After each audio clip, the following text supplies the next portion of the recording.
The Maryland State Department of Education's Division of Early Childhood Development has published Supporting Every Young Learner, Maryland's Guide to Early Childhood Pedagogy, Birth to Age 8, commonly referred to as the Pedagogy Guide.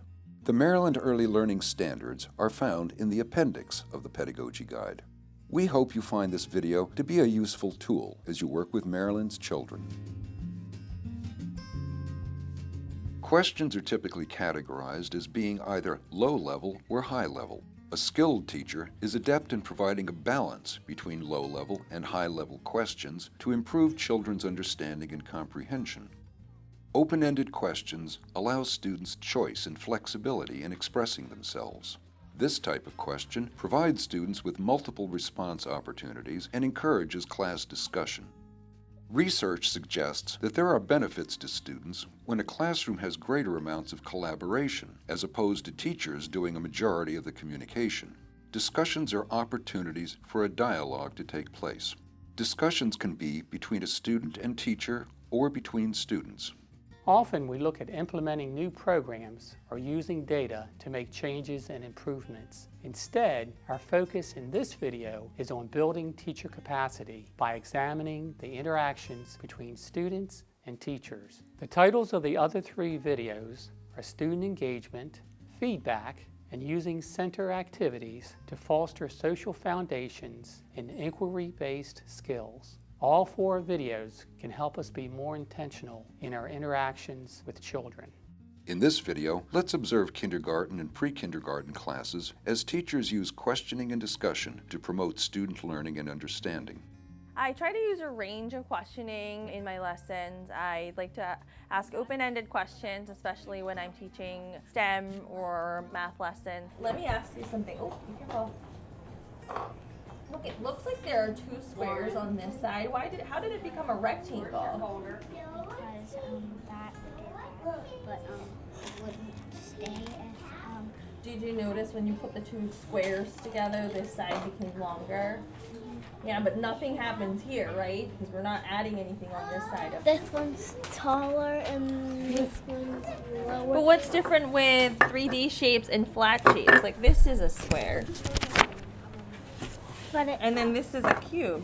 So they're called different things. Why are they different? Why is this 2D this one's or a flat shape? And this one's not flat. This one's solid. It's solid. You're right. I like that math word that you used. They're very good. So I always like to ask kids, how did you get that answer? How do you know? So that they're able to explain their reasoning, because sometimes it might be different from what I'm thinking or what from the other children are thinking. And the children learn really well from listening to each other, not just from me. Can you count with me while we fill our 10 frames? Yes.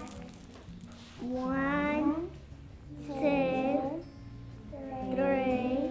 How will I know when I get to 5 cubes? You have 2 boxes. I have 2 spaces left, you're right, so I need 2 more cubes to make 5? How did you know that? How do you know I only need 2 more spaces to get 5? 3 and 1 more is 4. What's 1 more than 4? 5. What's 1 more than 4? 5.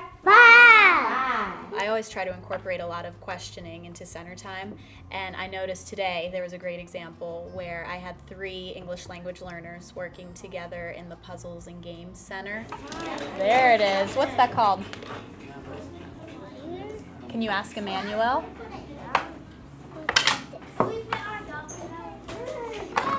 Firefighter. It is. Do you know what that is on his head? I can remember what to say about that. A hat. It's a hat. Yeah, it's like a helmet. Yeah, for somebody put a helmet and the house is on fire for the firefighter can get in. Yes. And then the fire don't get in his face. Exactly. It protects his face. Is there anything else that you think Autumn could bake for you? What else do you need her to bake? Like ice cream. Do you think someone, why don't you go over and ask them? Go over and ask them if they can make some other stuff for your dinner party. Yeah. Can you make some ice cream and pizza and stuff? Oh. Ice cream and pizza. Yes. Oh, perfect. So what do you need in order to serve that? Plate. Go ahead. Plate. I'm going to erase this one, and you tell me what's the problem with it. What was the problem with it? It was capital. Oh, I'm glad you realized that. I'm going to go to my grandma's. You are? Well, tell me that in writing. You're going to write that as a sentence. How would you write that as a sentence? I love my grandma. Very good. Who wants to tell me by raising their hand, what did you and your partner decide?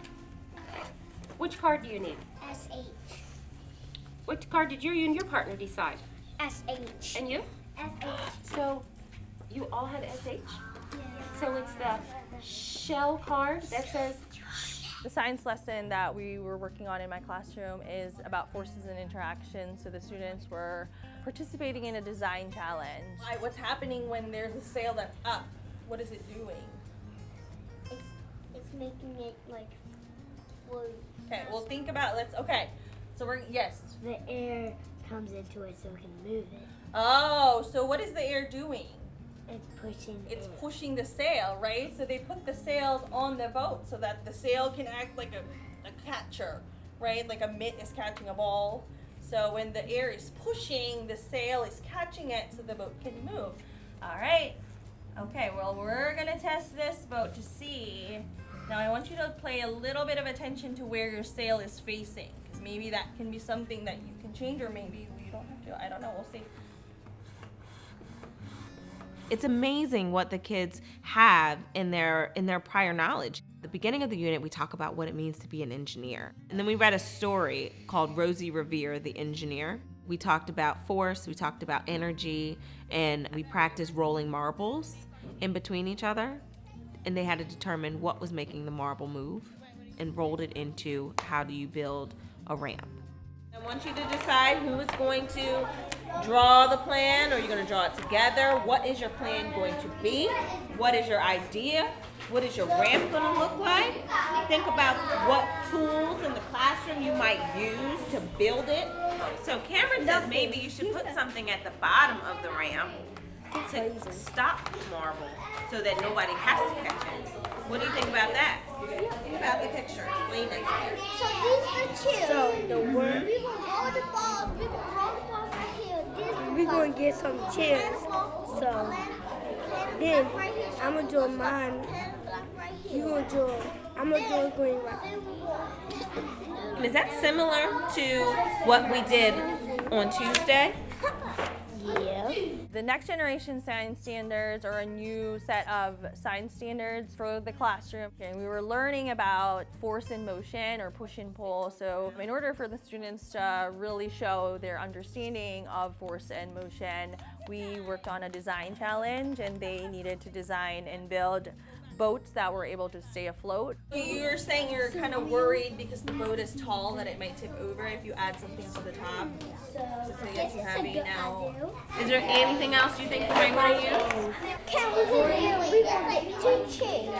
Because we can get 2 chairs because we will have both of the sticks on them.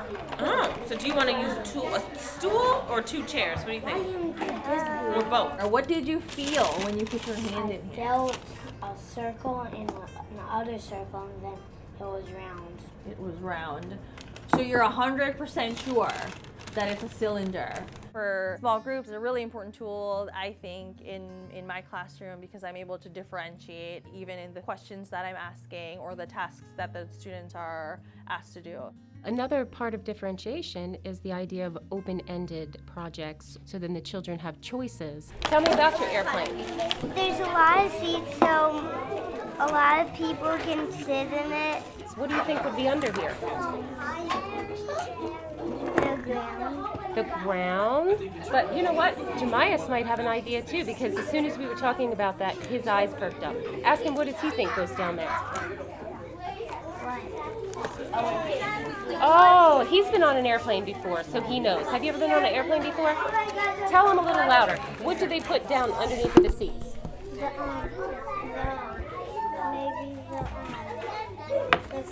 He's saying the suitcases. He thinks that they put the suitcases down here. And you know what? I've been on an airplane before. They do put the suitcases underneath. Dean knows about this too? What do you know about Dean? But if you have a little suitcase, there's like all the different suitcases. They put some suitcases in the back too? If you were going to help her solve the problem of her broken birthday hat, How would you do that? If I am at listening, raise your hand if you can tell me what I could write about. Quadar.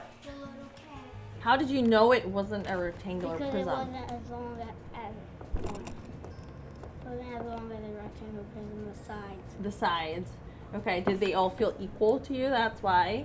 How are these shapes, this cube and the sphere, not the sphere, Cylinder. and the cylinder, how are they the same or how are they different? Do you have any ideas? Yes. Without the cube and my cylinder, this one only has a lot of squares and this one doesn't. In today's lesson, we were talking about 10 frames. That was their prior knowledge. And we wanted them to see that the correlation between a tens frame and a number tower. Two tools that they can use to understand 5 and 10 as a benchmark number. How many towers did we make? Think about it. Amari, what are you thinking? 10. You're thinking 1? So we have 10 parts, just like Kamari said, but we have one group of 10. Just like when we had our 10 frame, we had one 10 frame. We had one full 10 frame. Would you like to be a superhero?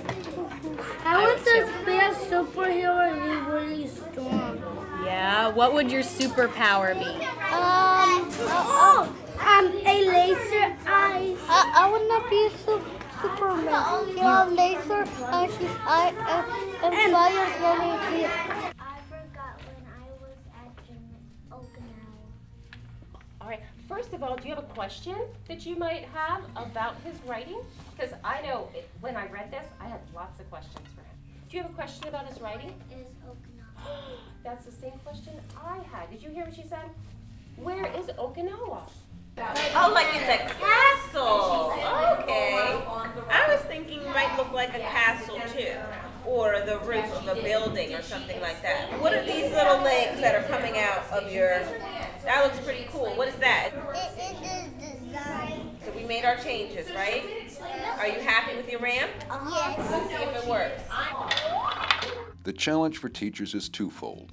First, planning lessons to include different levels of questions and opportunities for discussions. And second, being intentional or purposeful during the many teacher and student interactions that take place throughout the day. This means knowing when it is better to observe and listen, how best to frame a question or statement, and how to encourage student ownership of their learning.